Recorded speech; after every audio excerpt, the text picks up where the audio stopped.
Señor doctor Osvaldo Hurtado Larrea, ¿acepta usted el cargo de vicepresidente de la República, para el que fue electo por el pueblo ecuatoriano en los comicios? Debemos lamentar y llorar el destino fatal que la historia nos ha impuesto en este año 1981. Pero al mismo tiempo, sobre este dolor y estas lágrimas, sembrar el porvenir que con clara inteligencia y alto espíritu patriótico el presidente Roldós comenzó a construir. Como su compañero de lucha, a lo largo de casi 4 años, me encuentro profundamente acongojado, como lo está todo el pueblo ecuatoriano. Tuvimos algunas discrepancias, lo cual es normal, pero siempre fueron privadas, nunca públicas. Yo fui un vicepresidente absolutamente leal con el presidente de la República. Jamás le hice una crítica, jamás expresé una discrepancia pública. Y cuando sus momentos de gloria, yo hacía, como se dice en el teatro, mutis por el foro. Cuando tenía dificultades, comparecía a defenderle en los medios de comunicación. Bueno, si vamos ahora hacia atrás, da la impresión que ha habido fricciones entre el vicepresidente Palacios y el vicepresidente Gutiérrez. Gustavo Novoa definitivamente conspiró para tumbar a Maguad, y eso es público. Hay gente que han estado involucrados y que lo han dicho públicamente. Gustavo Novoa estaba siempre en el Palacio de Gobierno, participaba en todas las reuniones importantes cuando estaba en Quito. Cuando no estaba en Quito, por supuesto que no. Me decía frecuentemente, Yamil, yo no soy un golpista. Sería renunciar a lo que me enseñó mi padre. Esas fueron sus palabras.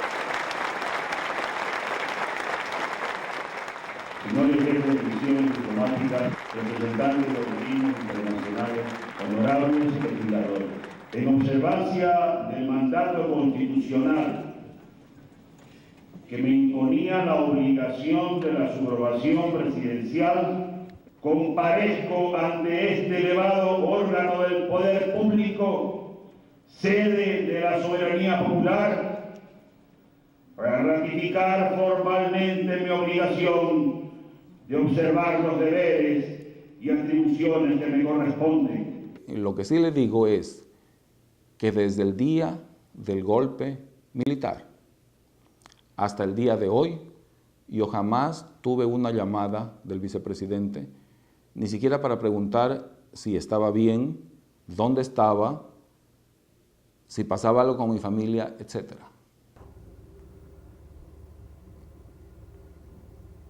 Alarcón no tuvo problemas con el segundo mandatario.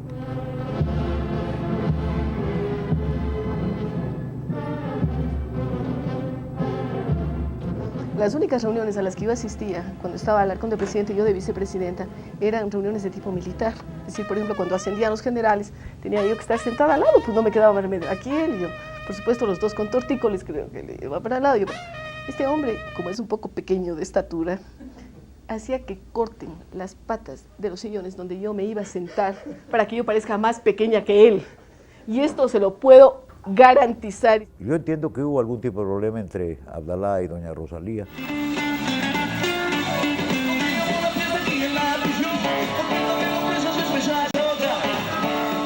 Yo no creo que ella estaba preparada ni personalmente ni intelectualmente.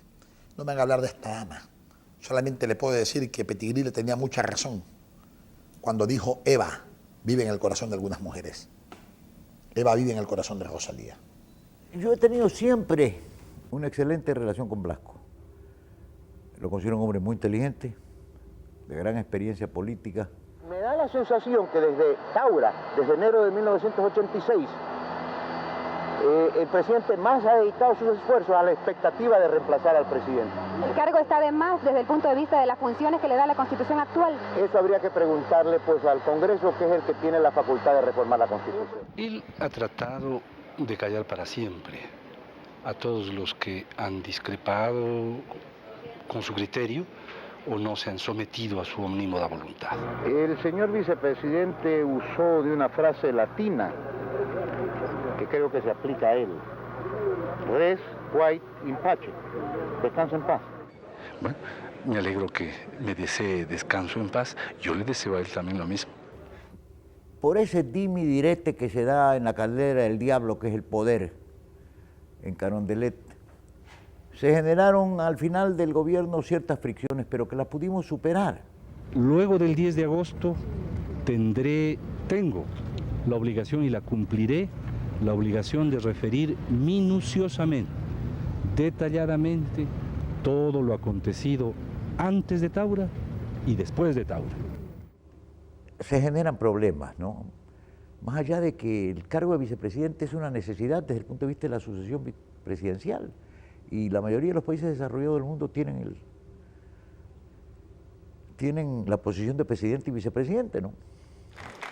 Los gastos reservados, dice, gastos reservados, gastos que se incurren para asegurar la estabilidad del Estado o del gobierno, incluyen también los gastos que el presidente de la República, vicepresidente de la República y ministro de gobierno ordenen cubrir con este rubro, previa autorización del señor Contralor General del Estado.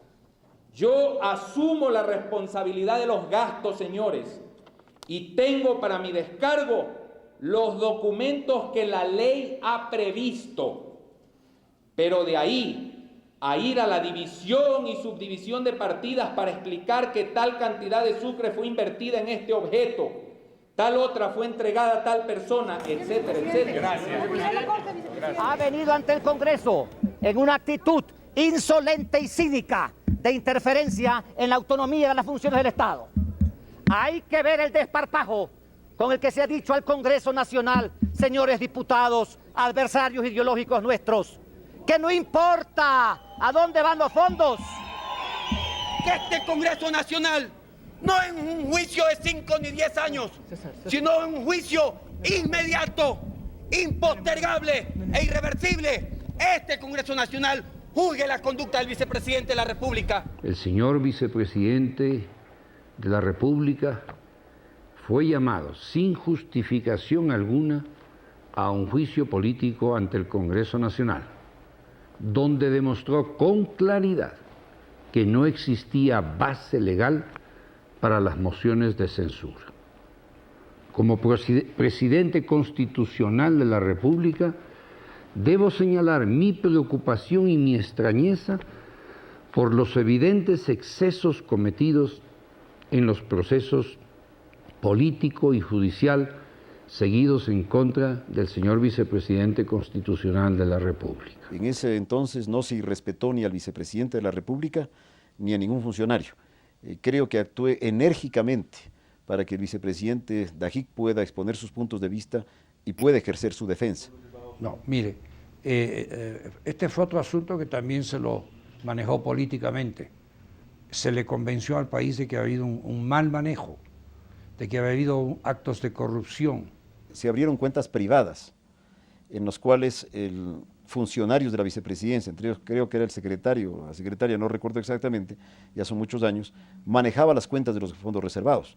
Entonces, eso sí era absolutamente fuera de cualquier concepto del marco jurídico vigente. Y celebro y me enorgullezco de haber utilizado cuentas bancarias para que puedan ser revisadas por los auditores de Contraloría, como han sido revisadas con los vistos buenos que constan de los funcionarios de Contraloría. El presidente de la Corte en ese momento, el doctor Carlos Solórzano, hizo publicar el listado de los egresos que se habían hecho y se vio que no había habido ningún acto doloso por parte del vicepresidente. ¿Acaso se han olvidado? Bueno, puede ser que se hayan olvidado ya su famoso viaje en avioneta con fundas de dinero que las traía de una fábrica de hielo de Playas. La el desvío que hizo de los gastos reservados. Todo eso está en el proceso legal contra Dajic. Dajic no está en Costa Rica por ser santo, ¿no? Está en Costa Rica por haber malversado dineros públicos, y eso en derecho se llama peculado. En buen romance se llama robo. Y repitiendo 1000 veces las mentiras, han pretendido convertirlas en verdad, como acostumbran hacer quienes tienen esta concepción absolutista del poder. Comencemos recordando los acuerdos políticos a los cuales llegaba el ingeniero Febres Cordero, con documentación que espero que el Congreso Nacional investigue, para ver si eso no es cierto, que con la propia firma del presidente de la República se exoneró de una licitación con prueba de comisión para lograr un acuerdo parlamentario. Jamás lo llevaron a los tribunales a Febres Cordero por el plan Carro. Jamás lo llevaron por el caso Hospital. Jamás lo llevaron por el caso de recolectores de basura, ni por la quiebra de las previsiones ni del Banco de Descuento, donde invirtió plata del Estado para que sus hermanos se roben el banco. Jamás hablaron de los $150.000 de Ranga, así nadie lo enjuició. Jamás de los caballos de paso, ni las orejas de oro que se robó, ni los cuadros que se robó de la presidencia de la República. Indudablemente hubo mucho de eso anteriormente y fueron cosas que nunca se probó, inclusive porque es que eso no se ha continuado, porque ya la gente se quedó hasta cierto punto convencida de que no había habido todo lo que se acusó. La Corte Suprema de Justicia ordenó ayer el cierre del sumario en el bullado caso de los 350 recolectores de basura en los que estaría implicado el exsecretario general de la Administración, Jofre Torbay. Yo sostuve que el juicio era absolutamente injusto, falso, absurdo. Tanto es así que a mí me fijan una fianza, señorita. Me fijan una fianza de $400. Si yo pagaba esa fianza, yo podía estar en el país. Pero rechazaba la barbaridad del proceso. Si yo no había comprado nada, si yo no formé parte del gobierno cuando se hizo el contrato de los recolectores de basura. Y la pregunta es, ¿dónde está esa plata? ¿Dónde está la plata de la gran deuda externa que actualmente tiene el Ecuador y que estamos pagando? ¿Dónde está el dinero del petróleo? ¿Qué se ha hecho con esa plata? Yo creo que un gran porcentaje de esa plata fue a parar a los bolsillos de los que en su momento gobernaron el Ecuador. Denunciaré todo lo malo que encuentro en mi gobierno. Seré el principal fiscal del mismo y aspiro que todos los partidos políticos, incluido el Partido Social Cristiano, me ayuden en el proyecto de gobernabilidad, porque los pobres del país nos necesitan. Había todos aquellos casos de corrupción que fueron denunciados y que se hablaba muchísimas cosas y que colmaba la paciencia de mucha gente. Siguiendo con el programa, la presentación oficial está a cargo de la señora ministra de Educación, doctora Sandra Correa. El destino de esta inversión es también la diferencia del gobierno. Yo creo que esta mochila es una mochila común, pero falta el par de zapatitos que poníamos aquí y falta realmente los textos, está solamente prácticamente en la mochila, pero lo fundamental es lo pedagógico. Aquí están sus lapicitos de colores, sus reglas, sus compases, sus lápices. Y como ustedes saben, todos ustedes, que los verdaderos delincuentes que tienen que estar bajo una prisión encabezando es el delincuente común ya conocido en el Ecuador, Abdalá Bucaram Ortiz, Santiago y todos sus hermanos. Bueno, esa es la fabricación que hizo Nebot con el Tapudo Alejo. Pues. Cuando le dieron 1.000 millones de sucres para decir eso y luego vino a pedir perdón aquí a llorar a Panamá que lo habían obligado y que la plata la recibía de parte de Nicolás Febres Cordero, Jaime Nebot. A un ignorante se le puede ocurrir que un hombre que conoce de economía va a andar con billetes, con papel en la calle en un bolso. En el mundo moderno, pregúnteselo a Nebot cómo esconde su plata en el Swiss Bank de Miami o en Suiza. En el mundo moderno, usted hace un giro por internet, o hace un giro una cuenta cifrada, o hace un plazo fijo, y electrónicamente usted deposita la plata, mi querido amigo. Hay que ser un ignorante para suponer que un presidente de la República deba estarse robando costales de dinero para llevárselos de un lado a otro. Y mi secretaria que empieza a decir, están sacándose el dinero a costales para pagarles a los diputados. Ese dinero se utilizó en salvar la democracia. Y Paco Moncayo supuestamente me decía, oye, búscate a tal diputado, búscate a tal otro diputado. Me apena decir eso, pero Ecuador está ganándose la reputación de tener una penetrante corrupción. Y no le veo ningún secreto aquí. Esta fama ya está emergiendo en la comunidad internacional. Y algunos banqueros, como yo no tenía dinero, me querían dar el dinero y depositarme en mi chequera para que yo se lo gire a los diputados. Es decir, yo tenía el dinero y tenía la mercancía. Yo puedo decir de muy pocos que no fueron a venderse. Hay cosas que yo nunca hice. Jamás hubo un hombre del maletín en el gobierno de Yamil Maguad. Jamás se compró un diputado en el gobierno de Yamil Maguad. Yo me manejé por principios, por valores, por razones. Cada vez que planteaba una reforma al Congreso, la presentaba, la argumentaba, la defendía, la razonaba. Los diputados, en algunos casos, como en el de La Paz, consideraron que era importante y votaron lo necesario para hacer la paz con el Perú. Y de pronto, en Perú, surgió un cassette, el 826. El acuerdo de paz se hizo a fines de año. Y en el mes de enero, Montesino hablaba con el ministro de Relaciones Exteriores y decía, ya Nebot está arreglado.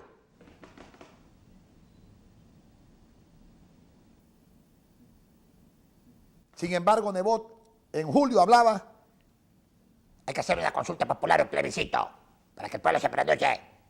Cuando ya estaba arreglado en enero. Después surgieron. La verdad, cuando Fujimori dice, pagamos 20 millones de dólares a políticos ecuatorianos para el acuerdo de paz. Sí, señor. Hace unas semanas estuve en Europa hablando con unos asesores de empresarios europeos. Y ellos me decían que los empresarios de ese continente están acostumbrados a la corrupción de América Latina. Pero que la corrupción en el Ecuador era una cosa muy complicada. Porque era un país en el cual los corruptos no cumplían el compromiso luego de cobrar la comisión. Que eso distinguía la corrupción ecuatoriana. Entonces yo bromeando les dije, eso quiere decir que en el Ecuador la corrupción no es honesta, les dije.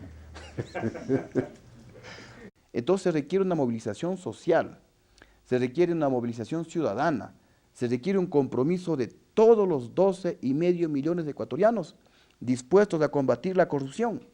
Solamente así podemos vencer la corrupción. Ahora la excepción es encontrar con la linterna de Diógenes un hombre honorable y justo, porque este tipo de hombre ya ha llegado a constituir una absoluta minoría. Recuerden que un expresidente, para moralizar las aduanas, nombró a un sacerdote como director. Y el curita se levantó el santo y la limosna. Contesto de esta manera, ¿no? Porque si los ecuatorianos seguimos creyendo que el problema de la corrupción es el de fulano de tal, no vamos a enfrentar este cáncer que ha tomado todo el cuerpo social del Ecuador. Todo el cuerpo social del Ecuador. Los choferes falsificando licencias. Los jugadores de fútbol falsificando partidas de nacimiento. ¿Qué es eso? Los deportistas también son corruptos.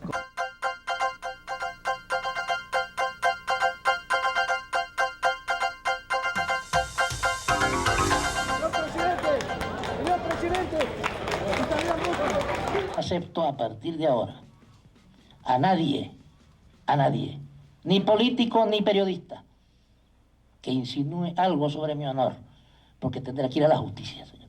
Creo que se exageró y se sobredimensionó cualquier acusación.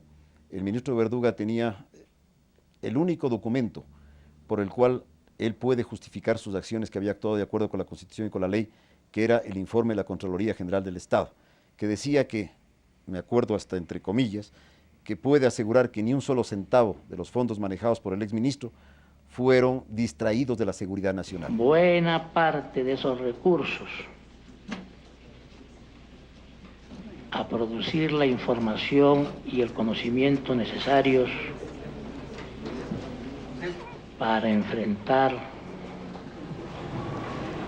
los cambios que el país demandaba. El marco legal en aquel entonces disponía que una vez que el Contralor examina los documentos y los aprueba, destruye los documentos porque son fondos reservados. No pueden existir según el mandato del manejo de documentos secretos en el cual yo tenía que basarme. Los documentos que él haya elaborado dentro de sus atribuciones para tener un concepto de la realidad nacional era ya atribución exclusiva de él.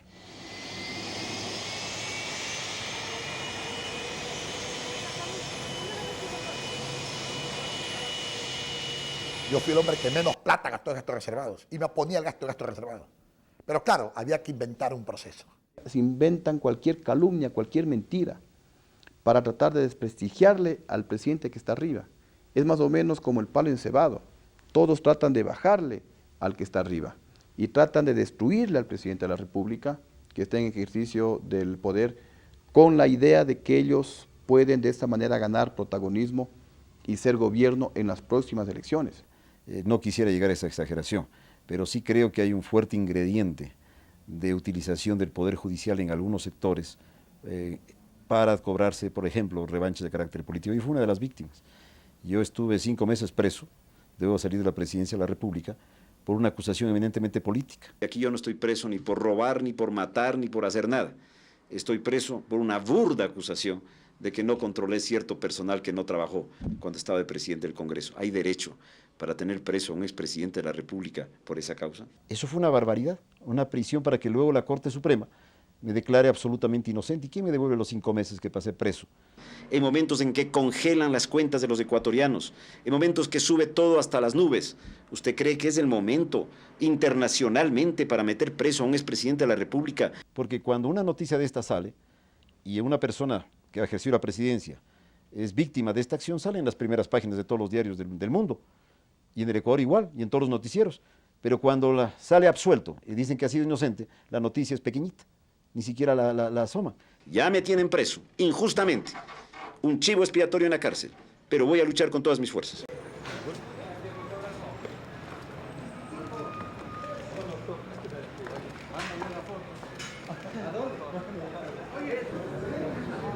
Que devuelva la plata del pueblo. Cuando cobra impuestos en el Banco del Progreso y no los transfiere al Ministerio de Finanzas, un juez dicta la orden de prisión contra Fernando Aspiazu. Y cuando el señor Aspiazu está preso, presenta la denuncia de la donación de campaña, porque no recibe favores del gobierno, porque el presidente no hace las cosas que creía que a lo mejor yo debía hacer, porque si yo hubiera hecho lo que él quería que yo hiciera, no me hubiera denunciado. Ninguna contribución ingresó a la democracia popular como tal.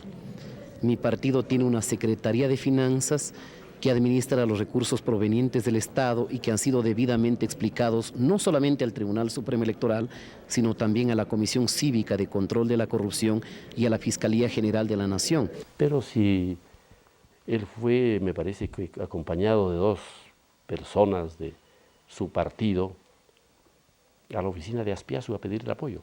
Pero además, ¿no? Usemos la lógica. $3 millones, $3.200.000, ¿no? 200.000.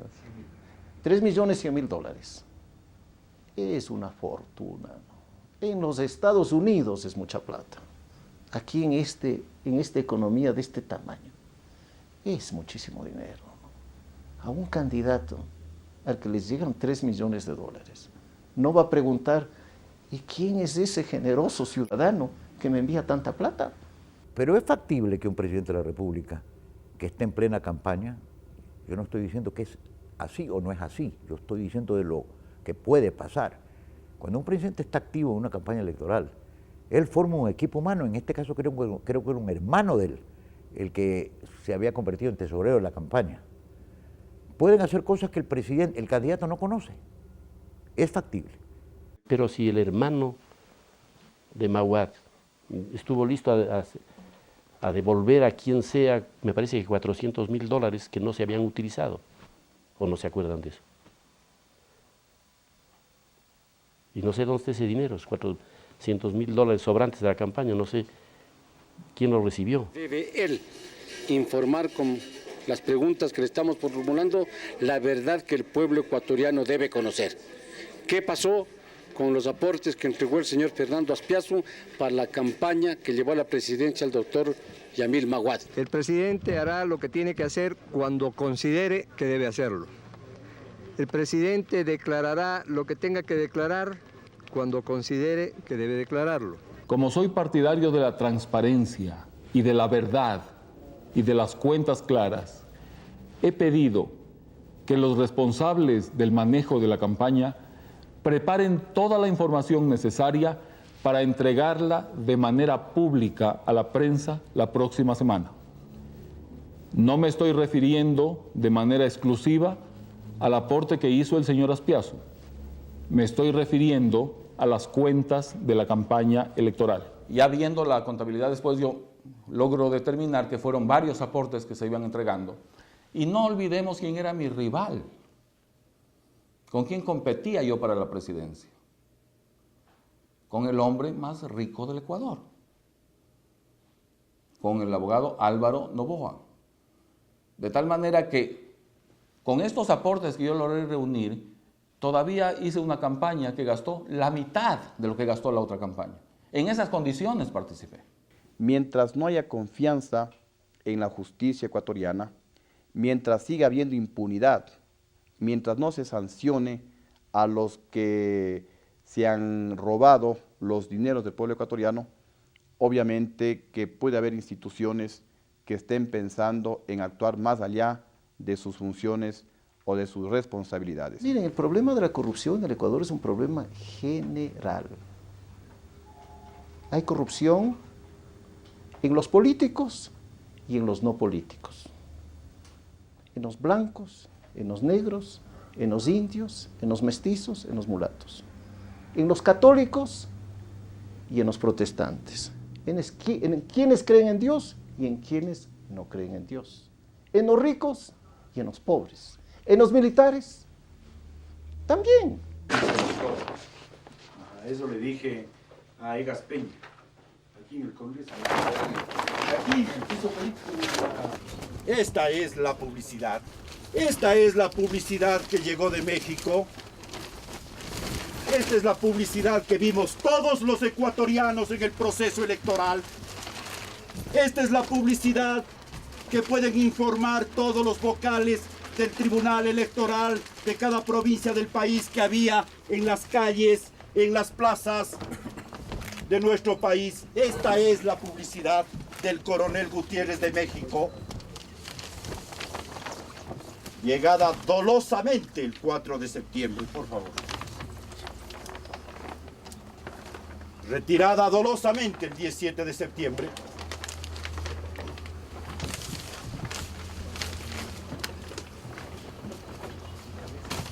Y que no fue reportada a ustedes, señor presidente, y señores vocales del Tribunal Electoral. Repito, se inventan calumnias. En el caso de mi gobierno, se inventaron que de una empresa me habían dado unos $5 millones y no lo pudieron comprobar. Y se inventaron el tema del narcotráfico y tampoco lo han podido comprobar. Y se inventaron el tema de los afiches de México y no lo han podido comprobar. Pero lo grave es que les han tenido engañados y entretenidos a los medios de comunicación, les han tenido engañados y entretenidos a la población ecuatoriana. Las facturas y las guías aéreas son falsas. El coronel Gutiérrez presentó una guía aérea de 1.600 kilos, cuando el original era de 700. Han dilapidado recursos en el Congreso Nacional, haciendo repetidos viajes a México a investigar qué, cuando hay gravísimos problemas en el país, cuando deberíamos todos estar trabajando para ver cómo reducimos la pobreza, cuando todos deberíamos estar trabajando, todos los partidos políticos dando ideas para ver cómo traemos inversiones extranjeras al Ecuador, para ver cómo solucionamos la crisis energética. Aquí nada funciona. Petróleo a $44 el barril. ¿Y qué funciona? Funciona la telefonía, funciona la electricidad, funciona el servicio social. Vea la obra pública botada. Hay tantos problemas por resolver en el Ecuador y a veces nos quedamos en cosas pequeñitas, por tratar de hacer escándalo, por tratar de hacer protagonismo. Está en campaña electoral, usted lo ve que todos los días viaja con dineros del pueblo ecuatoriano, lo que podría causarle problemas en cuanto al manejo de dineros públicos. Ahora hay un político nuevo, un político joven, que quiere gobernar con manos limpias, con transparencia, que quiere hacer bien las cosas, pero repito, se inventan calumnias. Se entrevista con un prófugo de la justicia en Panamá, porque Bucaram es un prófugo de la justicia. Que no ha permitido que lo tumben 2 veces al señor Gutiérrez, a pesar de que no está haciendo un buen gobierno, pero es el presidente de los ecuatorianos. Yo le digo con franqueza, yo no hubiese pensado jamás llegar a los 73 años de edad para ver lo que estoy viendo. A mí me da pena Félix Cordero, porque Félix Cordero es un hombre que, llegando ya a los estentorios del fin de su vida, está reflexionando y se está dando cuenta que no ha hecho nada importante en su vida. Que indudablemente es un líder importante en este país. No puedo insultarlo, no es mi estilo, pero al menos no puedo tenderle la mano. Hay pocos ecuatorianos que han logrado eso en la historia del país, muy pocos ecuatorianos. Yo creo que entre ellos está Febres Cordero. Este Alarcón es una rata humana que no merece ninguna consideración, lo saqué de la nada, de la nada. Me juraba amor eterno y me hizo tomar fotos con los hijos, que eran fanáticos tuyos. Bueno, Alarcón es un hombre difícil, un hombre inteligente. Bueno, no sería ético que yo critique a los presidentes de la República porque de alguna manera yo estuve cerca de los presidentes. En todo caso, yo creo que el presidente Gutiérrez ha cometido errores que ya no se justifican. Casi todo lo hace mal, excepto la economía. Realmente, este gobierno pasará a la historia como un desastre en materia económica y en materia social. Por supuesto, yo no sabía quién era Lucio Gutiérrez. Pero lo que no olvidan los ecuatorianos y no perdonan es cuando se les mete la mano en el bolsillo. El gobierno de Maguad le metió la mano en el bolsillo de los ecuatorianos. Yo opino sobre aquello en lo cual he intervenido, pero hasta ahí llegó mi intervención, desde ahí son otros los que tienen que definir qué hicieron y por qué. Yo no voy a acusar absolutamente a nadie. ¿Qué podríamos decir de ese gobierno? En realidad lo que hay en Borja es un perfecto complejo de inferioridad, de envidia. Muy mala opinión, muy mala opinión. Del gobierno del presidente Borja, las cifras sociales son las peores de todo el periodo democrático. En todo caso, debe haber tenido aciertos. Yo no creo que nadie se apasiona actualmente por Borja. Sin embargo, creo que a pesar de los 3 exilios, de los 12 años y medio que he estado en Panamá y en los últimos 18 años de mi vida, a pesar de los 56 juicios penales, Abdala es Abdala. Y punto. Entonces, aquí no hay lógica en este país. Pero esas son las realidades, ¿no? Eso es lo que el pueblo escogió.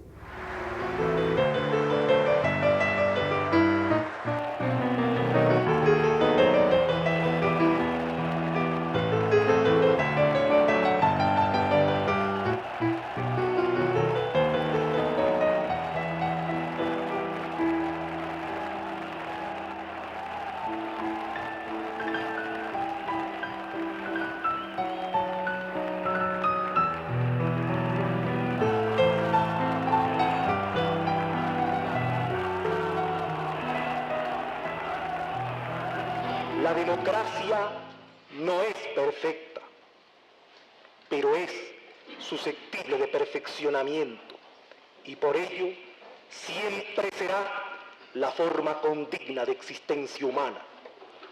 Maniobras fraudulentas, intentos golpistas, calumnias y hasta el derramamiento de sangre fraterna aparecieron con la pretensión de cerrar el paso del pueblo. Hay conflictos que se redictan, ¿no? Temas que se hablan, de corrupción se habla prácticamente en todos los gobiernos, ¿no?